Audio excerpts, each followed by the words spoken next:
Hey guys, and thank you for joining me for today's video. So today I wanted to talk about what is probably the oldest and simplest and most effective self-help tools that there is out there.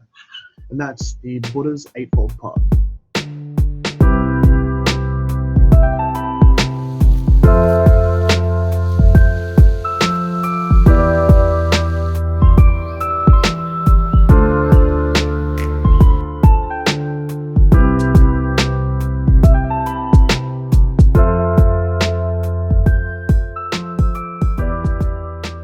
Okay, so what exactly is the Eightfold Path?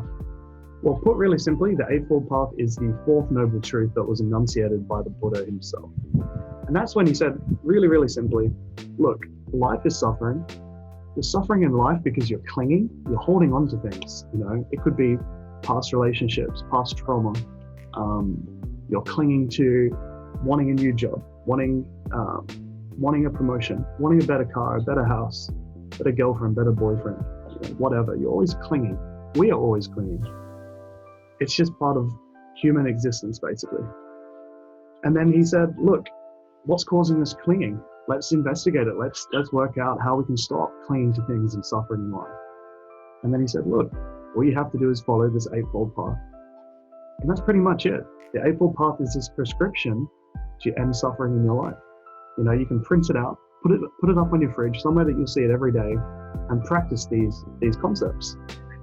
And hopefully at the end of that, you'll feel like a happier, more fulfilled person.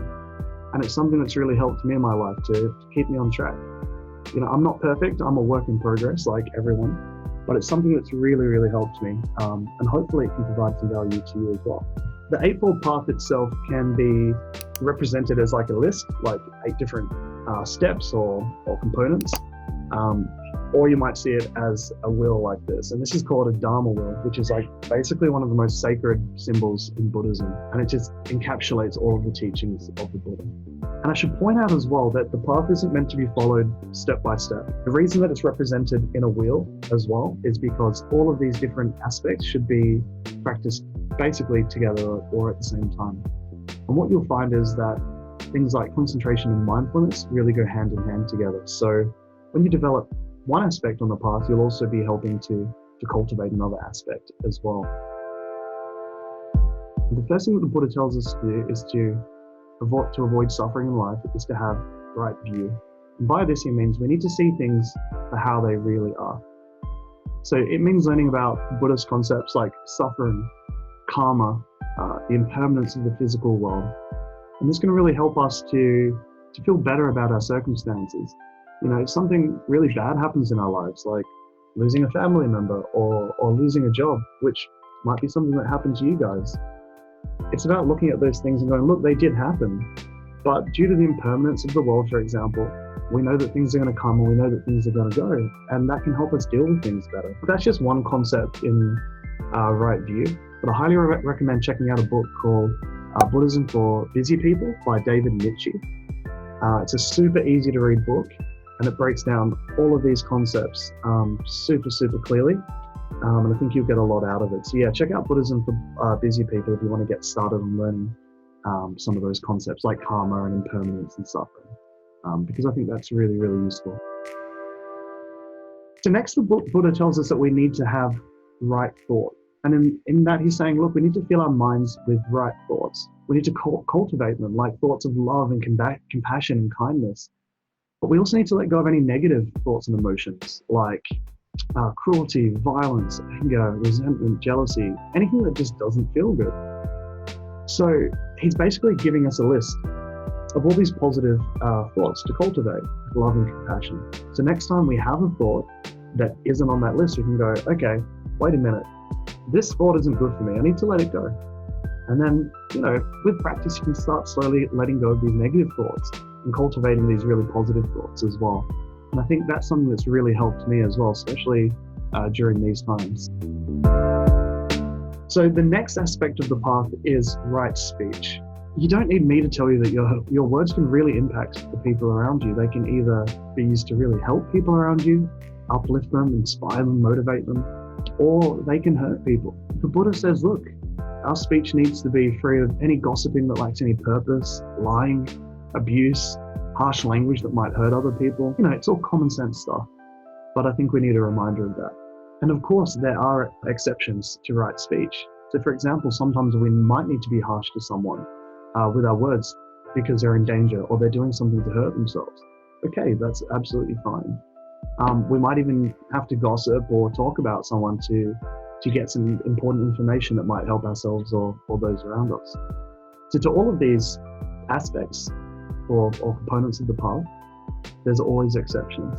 But I think it really does come down to common sense. If you really want to clean your act up, there's two things you can start with: right thoughts, right speech.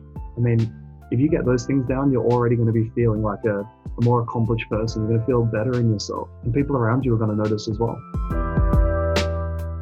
So the next thing that the Buddha tells us to do if we want to live a happier and more fulfilled life is to have right action. By right action, he's just saying, look, you guys need to act in a positive way that helps yourself and those around you. It doesn't cause any harm to yourself or those around you. Avoid things like hurting other people. Lying.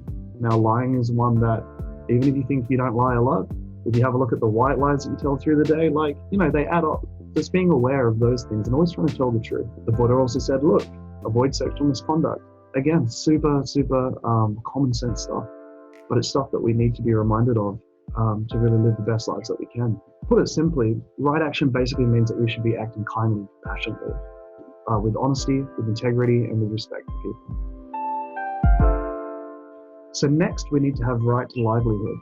So the Buddha says, look, you've got to earn your money in an honest and fair way, and in a way that doesn't hurt anyone around you. And look, we all need to make money, of course, but I think when we're looking at this particular component of the path, it's all about being mindful of the work that we do and how it impacts the world around us.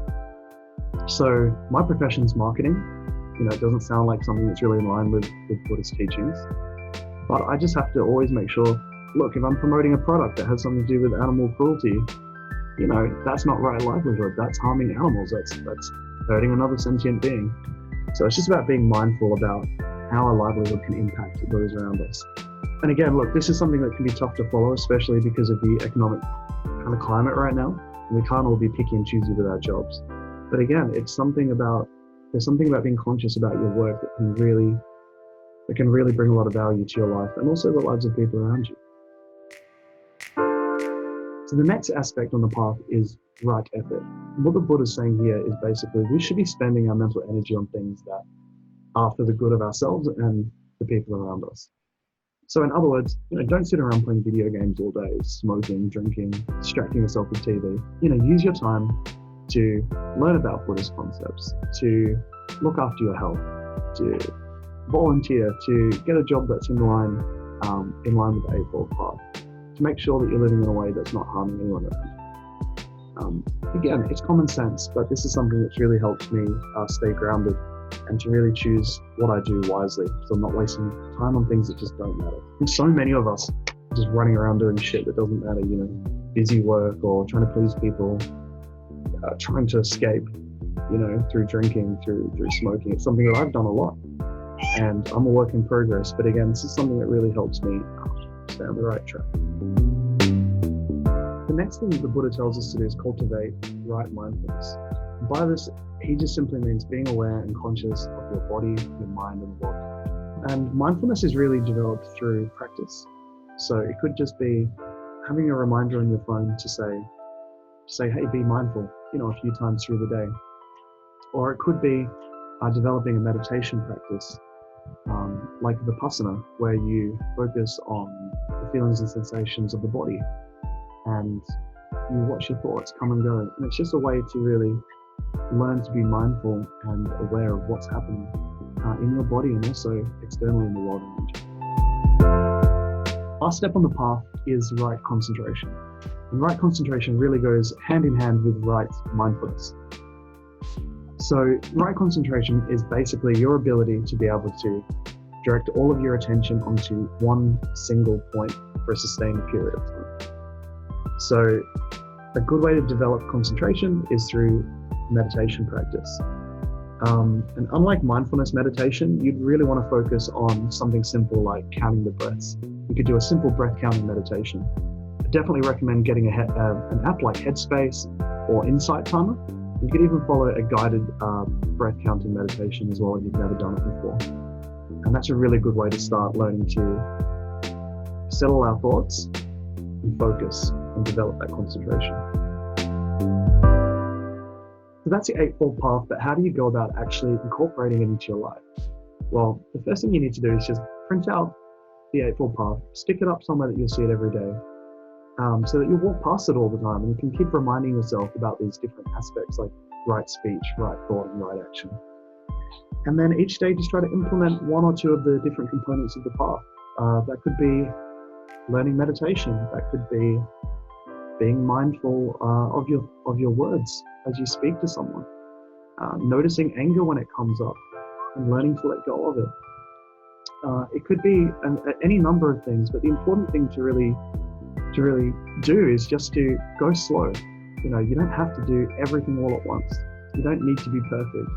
The Eightfold Path is not about perfectionism. It's about being better. And I think that if we can incorporate something like this into our lives, we can all be a little bit better every day.